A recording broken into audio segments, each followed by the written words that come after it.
예비후보 등록을 하신 걸로 알고 있습니다. 네.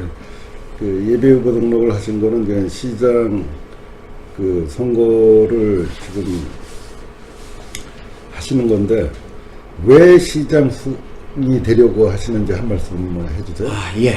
저는 포천의 정체는 포천 시민이 다 아는 사항입니다. 인구나 경제, 교육, 복지 모든 분야에서 갈 길을 잃었다. 포천의 철도는 어떻게 놔줘야 되는지, 또 교육은 어떻게 풀어져 가야 되는지, 어떻게 먹고 살아야 되는지 방향을 잃었다 라고 판단이 됩니다. 그래서 저는 이번 포천시장 선거는 포천의 발전 방향을 만드는 계기가 된다고는 생각이 됩니다.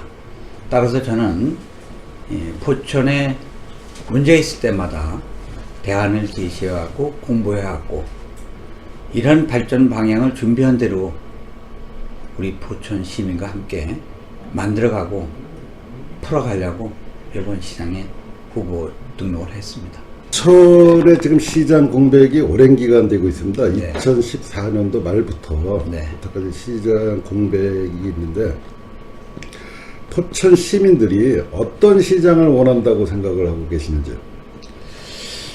포천 시민이 어떤 시장을 원한다라고 단정적으로 얘기는 상당히 어려운 문제라고 생각합니다. 다만 포천 시민들이 어떤 시장을 바란다는 표현이 맞을 것 같고요. 그래서 저는 한 두 가지 정도로 요약을 해볼까 합니다. 첫째는 도덕성을 겸비한 시장이 돼야 된다. 뭐 이 문제는 더 이상 얘기 안 드리겠습니다. 그다음에 두 번째는 아까 말씀드렸지 미래를 재단하고 설계할 수 있는 능력이 있는 시장이 돼야 된다라고 생각이 듭니다. 그 이유는 우리 요즘에 그 포천의 가장 뜨거운 감자이고 또 현안 문제인 석탄 발전소 문제만 봐도 석탄 발전소 반대하기는 쉽습니다. 그러나 대안을 찾고 또 그 대안을 실행하기 위한 로드맵을 작성하는 사람은 거의 없습니다. 그래서 이러한 문제들을 미래를 설계할 수 있는 능력, 그렇게 두 가지를 보고 또 하나 세 번째로는 그 분열된 포천의 민심을 한 군데로 모을 수 있는 그런 사람이 필요합니다. 정치적으로 분열되어 있고 또 석탄 발전소로 인한 분열이 되어 있고 또 이런 분열된 모습을 한 군데 모을 수 있는 힘. 그래서 이 세 가지를 포천 시민이 바라는 포천시장이 해야 될 덕목이라고 봅니다. 새누리 당원으로 오랜 당원 생활을 하셨죠? 네, 오래 했습니다. 최근에 탈당을 하시고 바른정당으로 가신 걸로 알고 있는데 네. 새누리당 시절부터 그 공천을 받아놨다는 얘기도 한간에 들리는데 네. 혹시 바른정당에서의 그 공천은 어떤 식으로 이루어지고 또 경선 과정을 거치면 본인이 얼마나 그 유리하다고 생각을 하십니까? 우리 이 대표님께서 상당히 예리한 질문을 하셨는데 저는 그렇게 생각합니다.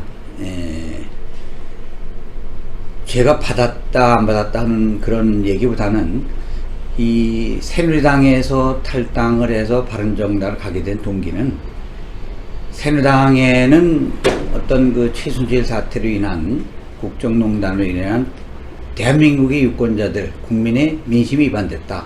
또 그 부분에 대한 책임을 져야겠다. 이런 것을 나는 이제 정의라고 보기 때문에 정의가 실종된 당에서는 더 있을 필요가 없다. 그럼으로 인해서 현역 국회의원인 김영우 의원과 같이 동반 탈당했다는 그런 말씀으로 규합을 드리고요. 또 제가 우리 김영우 의원이나 바른정당에서는 여러 후보가 있습니다만은 이런 후보들이 어떤 뭐 위원장이라고 해서 어떤 특정 후보를 이렇게 주거나 아니면 뭐 선심을 쓰거나 하는 그런 일은 없을 겁니다.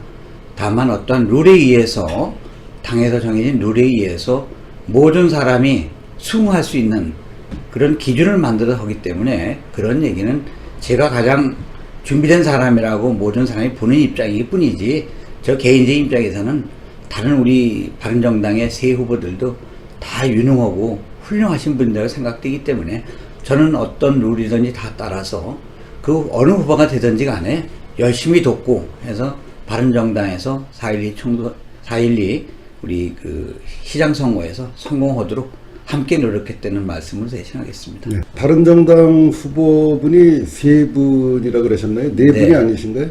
지금 뭐 저까지 셋으로 압축돼 있습니다. 그러면은 그 김영우 총선 때 김영우 국회의원 연설원으로 그 활동하셨던 그 오병익 씨가 그 또 잠정 후보로 거론이 되고 있는데 혹시 그 내용은 알고 계십니까? 우리 그 4.12 총선 당시에 저는 그 김영우 의원이 캠프에서 같이 일했던 오병익 평통 지금 회장이시죠? 단장님이신데 같이 일을 했습니다. 근데 그분이 아직까지 등록을 안 하고 어떤 그렇기 때문에 아직은 등록한 사람을 따진다면 저와 함께 셋이라고 말씀드리겠습니다. 바른정당은 지금 김영우 국회의원부터 그다음에 정종군 시 의장님 뭐 이런 식으로 해서 그 석탄 발전소에 대해서 그 명확한 입장 표명을 그 쭉 해왔다고 보기 어려운 분들이거든요. 또 바른정당이 전부 다 그런 건 아니고 또 그 와중에는 석탄 발전소를 또 추진했던 배경년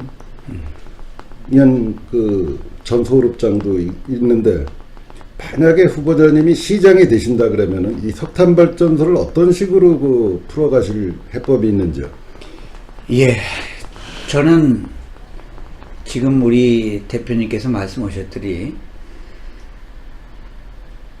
다른 당 후보나 많은 후보들이 그 포천의 가장 뜨거운 감자인 석탄 발전소에 대해서 대안 없이 막겠다, 취소하겠다 하는 무책임한 발언을 많이 하고 있습니다.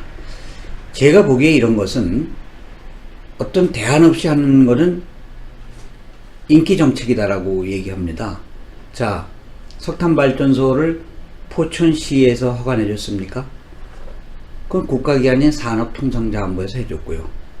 또 지금 공정이 제가 보기에는 한 35% 이상 돼 있는 걸로 알고 있는데 현재까지 들어간 금액을 5,800억에 35%를 따져도 수천억 원이 들어갔는데 이걸 취소한다면은 어떻게 할 것이냐?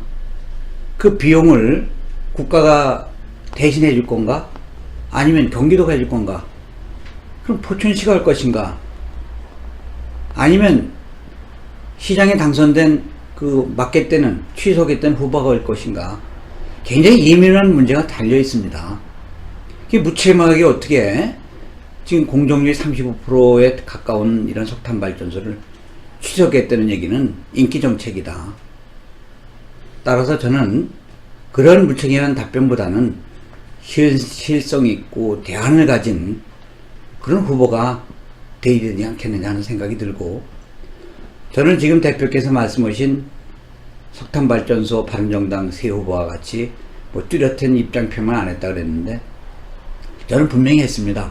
포천 뉴스에 이것도 2015년부터 저는 석탄발전소에 대한 반대 입장을 기고를 통해서 충분히 해왔고, 또 엊그저께 출마 기자회견에서도 분명한 답변을 드렸습니다.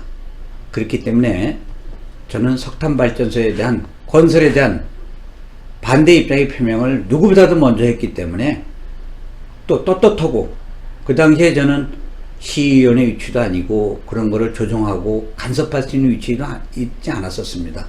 그래서 저는 제가 시장이 되면 이런 가장 뜨거운 감자인 포천 석탄발전소의 문제에 대해서 시의회와 시민과 함께 무엇이 문제이고 어떻게 타결을 해나가고 과연 환경 오염을 줄일 수 있는 방법이 무엇인가, 석탄발전소 전문가들과 함께 연구하고 검토해서 피해를 최소한에 줄이고, 또한 우리 포천의 지역의 피해 상황에 대해서 보상이 적절히 더 잘 이루어질수록 합리적인 안이 만들어서 대처하겠다는 말씀으로 가름하겠습니다. 예. 석탄 발전소가 건립이 안 되면 환경적인 측면에서도 바람직한 일이고, 또 네. 석탄 발전소가 그 도중에 지금 중간에 취소가 된다 그러면은 피해 보는 쪽은 포천 시민이 아니라 그 추진하는 회사가 아닐까요? 지금 그렇다면 이게 합법적으로 건설이 돼 가는 부분에 있어서 지금 6천억이라고 대략 30%라면 한 2천억 정도가 건설 비용이 추가됐는데 이런 부분에 있어서 과연 아까도 말씀드렸습니다만 누가 부담을 할 것인가, 그건 어려운 문제다. 이게 불법상으로 이루어진 경우가 아니기 때문에 그래서 이제는 우리가 아까 제가 대표님 말씀에 드렸듯이 피해를 줄일 수 있는 방법을 찾아야 되고 또 석탄발전소가 증설이 되거나 또 송전 철로의 문제, 그 다음에 백연현상에 대한 문제, 뭐 우리가 예측 가능한 모든 문제를 전문가와 협의해서 포천의 환경 문제를 줄이는데 앞장서야 되지 않겠나, 저는 이렇게 생각하고, 환경 문제에 대해서 더 하나 말씀을 드린다면 지금 석탄발전소도 문제지만 그것보다 더한 것이 우리 포천의 많은 무허가 공장들과 허가난 공장들에 대한 관리 감독이 제대로 이루어지지 않기 때문에 포천의 환경 문제가 더욱더 아주 빠른 속도로 증가되고 있다. 그래서 모든 환경 문제를 재검토해서 우리 포천 시민이 쾌적한 환경 속에 살 수 있는 부분을 마련하겠다는 얘기를 드리겠습니다. 예, 다시 그 선거 문제로 다시 한번 얘기를 돌아가서요. 바른정당의 그 아까도 말씀하셨듯이 바른정당끼리의 후보들끼리 이제 그 경선을 거치고 공천을 받아야 되는 과정이 있는데요. 네. 다른 후보와 비교해서 이영구 후보님의 장점은 무엇이고, 그 다음에 또 단점은 무엇이고, 핸디캡은 무엇이고, 네. 그 경선 과정의 그 유불리 그런 거를 좀 간단히 부담 없이 얘기 좀 해주시죠.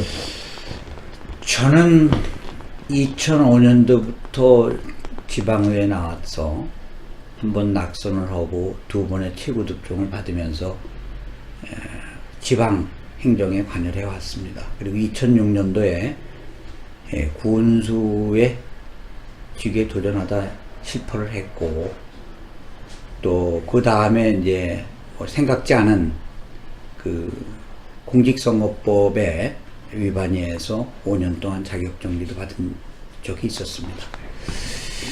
저는 그 아까도 말씀을 드렸습니다마는 포천에 문제 있을 때마다 대안을 제시했고, 또 포천 뉴스를 통해서 한 10가지의 공약사항을 만들어서 포천을 어떻게 보면 지금보다 더 살기 좋고 또 쾌적한 속에서 어떤 많은 인구가 유입이 되고 올 수 있는 기고를 많이 통해 왔습니다.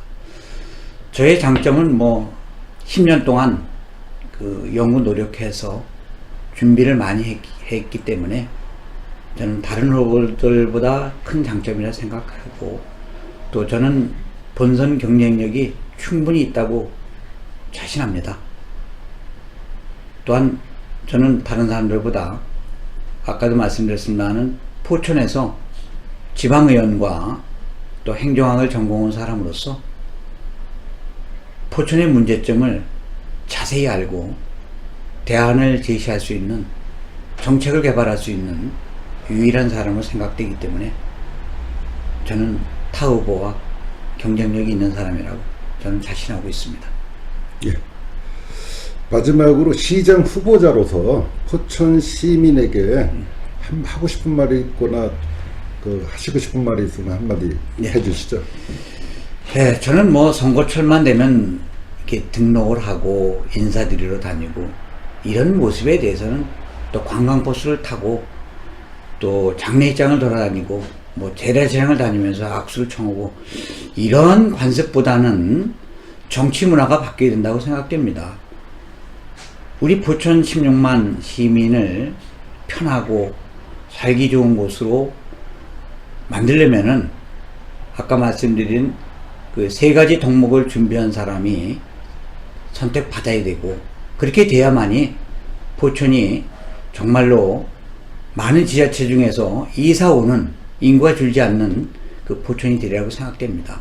그렇기 때문에 우리 16만 시민 여러분들께서는 모든 후보들에 대한 공약이나 그동안에 해왔던 정치 행보들을 샅샅이 살피셔서 정말로 어떤 후보가 포천을 잘 쾌적하고 살기 좋게 만들 수 있는 후보인지 꼼꼼히 검증하는데 더 주안점을 주시는 게 우리 포천의 살 길이라고 생각되기 때문에 우리 유권자 여러분들이 아마도 전보다는 많이 달라졌으리라고 생각됩니다. 그래서 이번 선거만큼은 정말로 우리 유권자들의 올바른 선택을 기대합니다. 예, 감사합니다.